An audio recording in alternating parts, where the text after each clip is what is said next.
বাস্তবতা কখনো গল্পের মতো নয়। ফুটবলের এই নির্মম সত্যটি আজ আরও একবার দেখল পুরো বিশ্ব।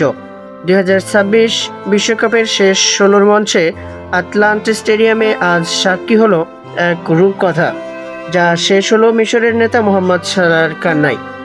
2-0 গোলে এগিয়ে থেকেও শেষ 11 মিনিটের ঝড়ে আর্জেন্টিনার কাছে 3-2 ব্যবধানে হেরে বিশ্বকাপ থেকে বিদায় নিলেন মিশর।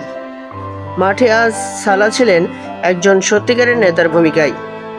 ম্যাচের মাত্র 15 মিনিটের মাথায় তার দুর্দান্ত এক কাউন্টার অ্যাটাক থেকেই কর্নার পায় মিশর, আর সেই সেট পিচ থেকেই ইয়াসির ইব্রাহিমের অনবদ্য হেডলির নেয় তারা।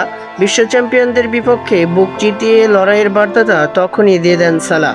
এরপর দ্বিতীয়ার্ধের 67 মিনিট মাঠ থেকে বল পেয়ে ডান প্রান্ত দিয়ে সালাহর সেই ট্রেডমার্ক দৌড়, নিখুঁত এক পাসে বল তুলে দিলেন অরক্ষিত মোস্তফা জিকোর পায়ে। গোল! 2-0 ব্যবধানে এগিয়ে গেল মিশর। সালাহর চোখে তখন কোয়ার্টার ফাইনালের স্বপ্ন। পুরো ফুটবল বিশ্ব তখন এক ঐতিহাসিক অঘটনের অপেক্ষায়। কিন্তু চ্যাম্পিয়নরা যে খাদের কিনারা থেকেও ফিরে আসতে জানে।